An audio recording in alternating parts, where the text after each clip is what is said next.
we're joined by Al-Shorouk newspaper editor-in-chief, Mr. Ahmed Hussein. Mr. Hussein, welcome to Q News. What legal and diplomatic steps can translate the Palestinian presidency's call for accountability into concrete action by partners and institutions? Hello everyone, I hope you're having a good night. Of course, the diplomatic and legal steps that could turn this into tangible effect is to have something that we can call an international community that is unified and has the strength and can impose its decisions on the countries or organizations and institutions. But unfortunately, there is no unified stance internationally. For in the Security Council, for example, they are always countered by the American NATO, and there are also lots of requests and calls for peace, but they are not implemented, on ground. And there are forces that can protect Israel on so many levels, and so the winning card here is the Arab countries that are pressuring the USA or convincing the USA to alleviate some of the suffering of the Palestinians and the aggressions of the Israelis on the Gaza Strip, like what we saw with Trump's peace plan and the Sharm el-Sheikh agreement, because the US actually thought that they might lose relationships with the Arab countries, and so this is why they pressured Israel to kind of stop with what they are doing. There is still an aggression going on. Well, Mr. Hussein, how might the attacks on foreign activists affect Israel's relations with Italy and Canada? What responses should we expect from their governments? The aggressions could actually affect Israel on the media, in the media especially.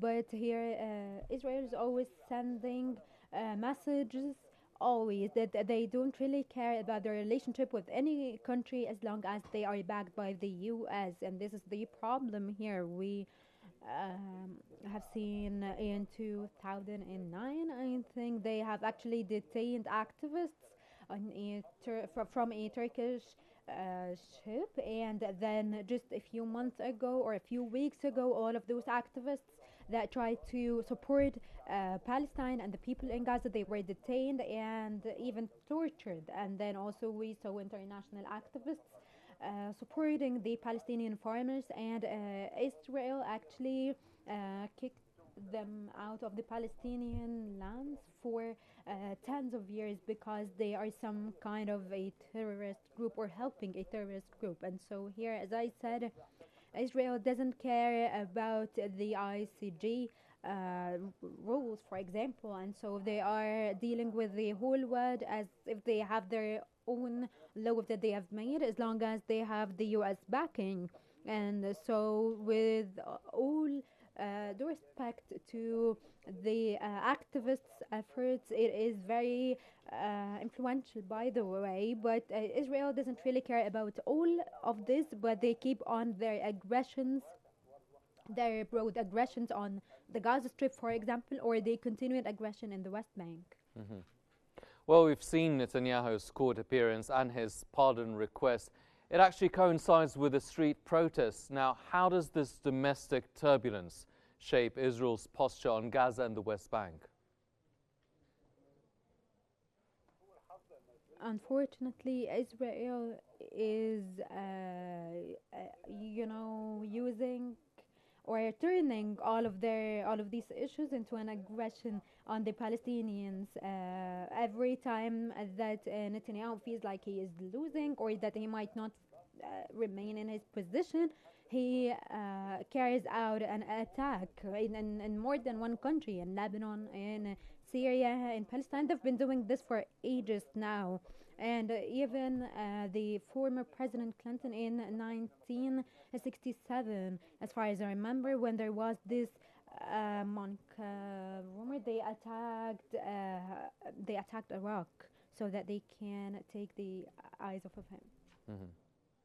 What about the implications of the most recent West Bank raids? What are the implications for the ceasefire climate, for coordination with the international monitors and the aid agencies as well?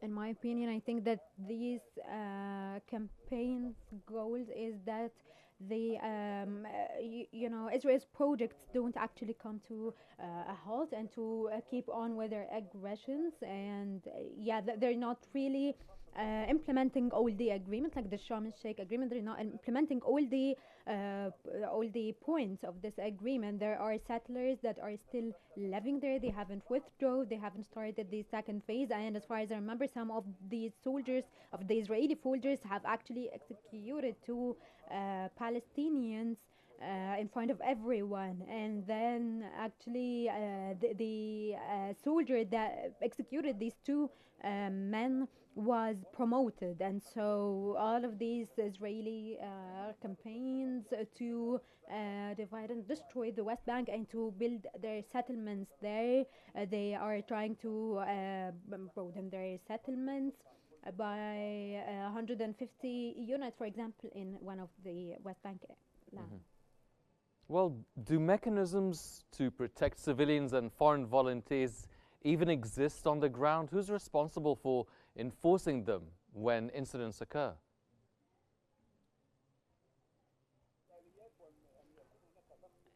We need international pressure, and we need sanctions on the settlers, sanctions on Israel. I remember that before Trump came, there were some tangible outcomes to impose sanctions on the settlers, to boycott them, for example, and to cut all ties and relationships with the settlers, especially the Israelis that are there. And so this is what could work with Israel, but having some kind of agreement or condemning their actions isn't going to do much. From Cairo, that was Mr. Ahmed Hussein, the editor-in-chief of Al-Shorouk newspaper. Mr. Hussein, thank you very much for joining us here on Q News.